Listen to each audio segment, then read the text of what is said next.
Assalamu alaikum, I'm Sadiqa Shabazz, and welcome back to the feminine side of the culture of Islam, the nation of Islam. So, in today's video, I would like to give a quick tip regarding our drape scarves.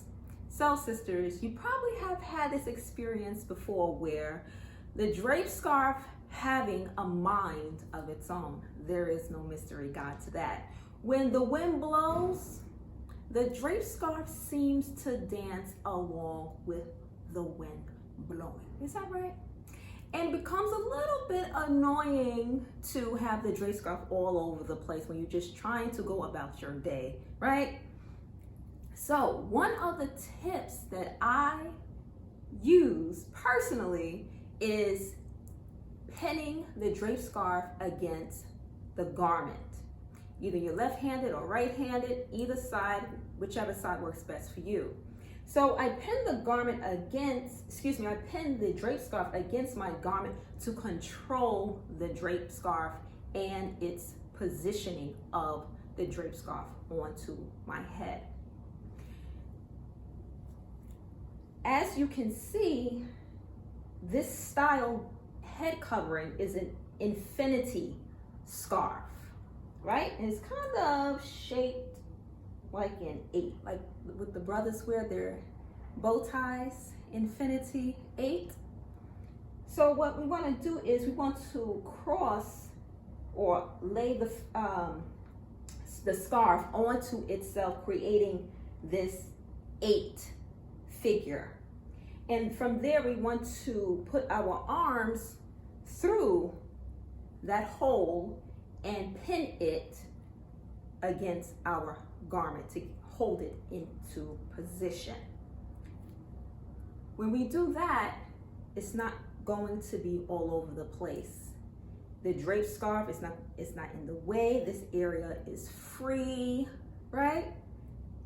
When I'm going to the park with my daughter, I'm getting down and I'm getting stuff at the out of the car, the groceries, or I'm squatting to get something beneath, I don't have to worry about the drape scarf, right? When I'm putting her into the car seat, the drape scarf is not in my way, causing just annoyancy, right? So when I drape the scarf this way, it's in position. And plus, I like the way the drape scarf is positioned because it looks dignified. It looks sophisticated, right?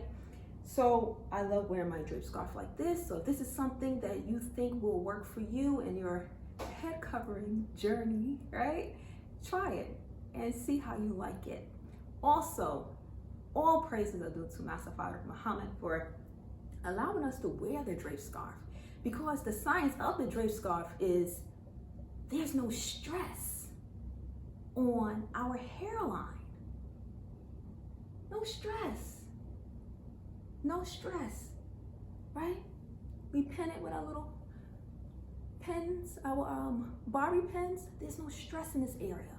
The sun can get to my hair because it needs the sun. The hair needs the sun. The air can get to my hair. It's not tied down, right? There's no stress in this area causing thinning, right? This area is protected. So this is like a protective, right? It's like a protective covering, right? Symbolically and literally, right? That's another teaching at another time, the protective scarf. So you may want to try that out as well because our hairlines, we really want to protect our hairlines, right? So even if you do wear your scarves, like in this area, and you tie it down, bring it back a little bit, just a little, and not showing all your bang and all of that.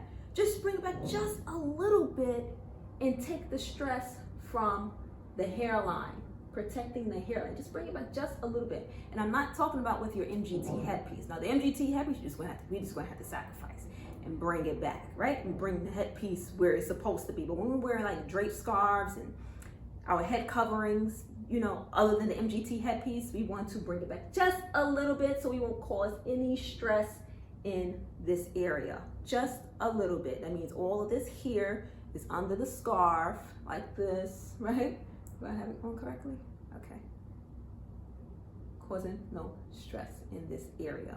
And I know that has been a problem for many of us, right? So we want to really pay attention to how we are covering our hair. So all praise to Master Muhammad for giving us a drape scarf, because the drape scarf doesn't cause any stress on the hair, right? The tam does not cause any stress on the hair, as well as our different fezzes that we do wear. So we want to like really pay attention and be mindful of how we cover our hair, because we're doing this, what, 99% of the time, except for when we're at home, right? When at home, we undrape the scarf.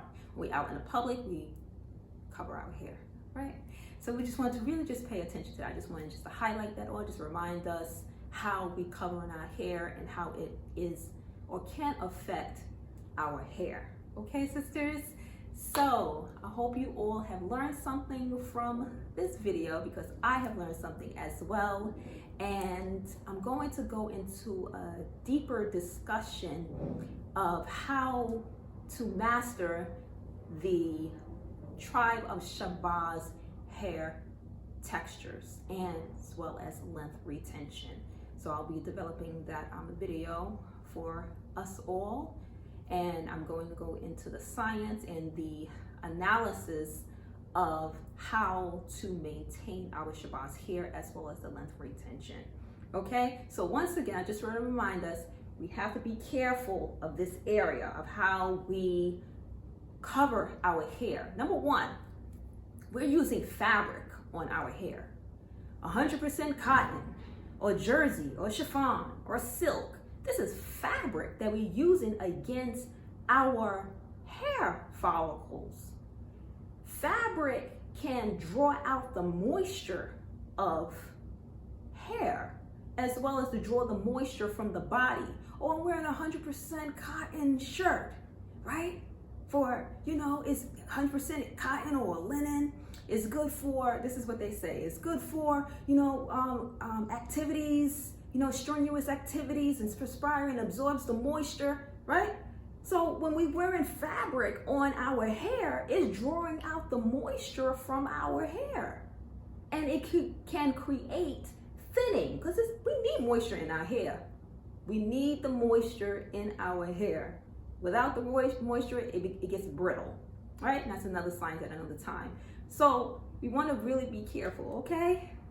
Having the fabric against the hairline, because we do not want to draw out the moisture that we do have that is in our hair follicles, okay? So once again, be careful. All right, so I hope you all like this video. I learned something, and I'll see you all in the next video. Assalamu alaikum.